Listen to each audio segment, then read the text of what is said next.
Agar Farhodning Shirin bo'lsa majnunlarning Laylosi, nasib o'lmish menga gulshan aro gullarning Ra'nosi. Mirzo. Agar or etsa Layli haqlidir Qaysning jununidan, ne baxt Ra'no xaridoring talab ahlining mirzosi. Ra'no. Birinchi fasl. Ra'noning egasi. Solih Maxdum bu kun odatdan tashqari yeshilib ketdi. Masjiddan chiqib to'g'ri qassobning oldiga bordi.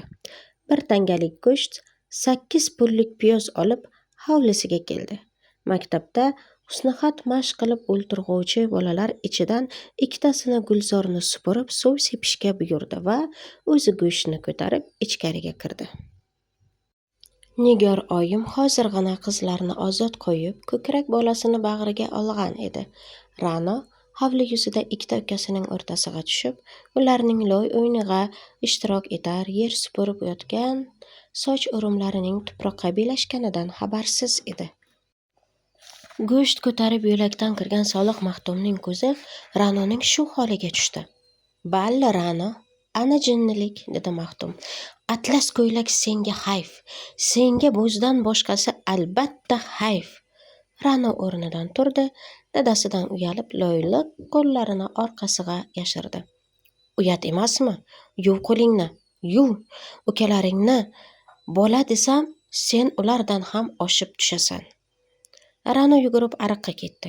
Nigor oyim o'ltirgan joyidan Ra'noning aqli tushsin deb kulib qo'ydi. Solih Maxdum hanuz Ra'nodan ko'yib kelar edi.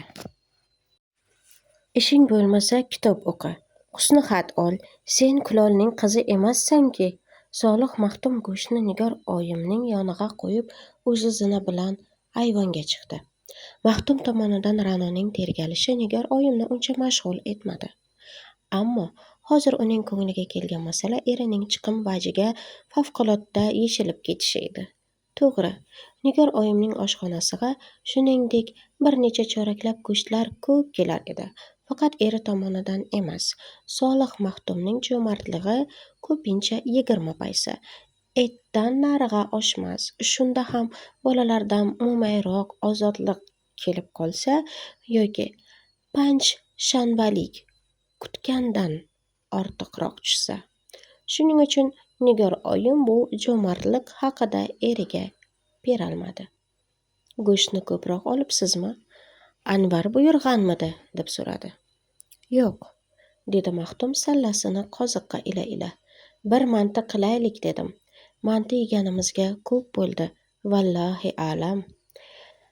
Ra'no yuvinib keldi. Dadasiga uyat aralash bir qarab oldi-da, Nigor oyimning yoniga o'ltirdi va onasining bag'rida emib yotgan chaqaloqning kichkina mimit qo'llarini suyib o'pdi.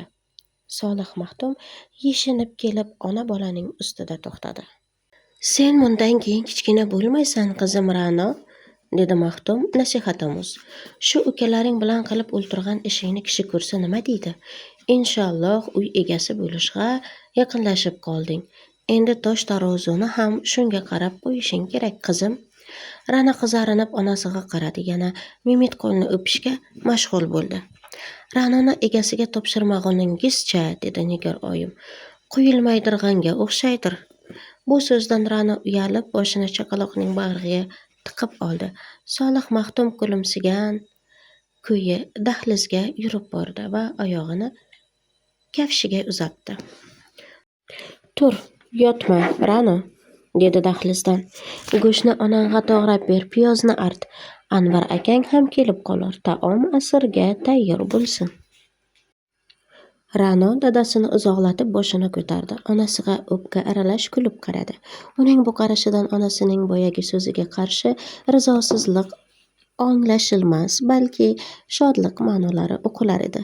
Darhaqiqat, er-u xotin oralarida o'tgan ikki kalima so'z shu oila gulshanida o'sgan Ra'noning istiqbolini ochiq belgilar edi. Nigor oyim Ra'noni egasiga topshirmaguningizcha deb garchi bir muncha qo'polroq ta'bir bilan bo'lsa ham Ra'noning egasi borligini so'zlar. Ra'no esa egasining kim ekanligini yaxshi bilgani va uni qanot qoqib qarshi olgani uchun jodu ko'zida rizosizlik emas, surur ma'nolari o'ynatar edi. Dadasining "Anvar akang ham kelib qolar, taoming asrga tayyor bo'lsin" jumlasi Ra'noga yana ochiq, yana ravshan ta'minot berar edi.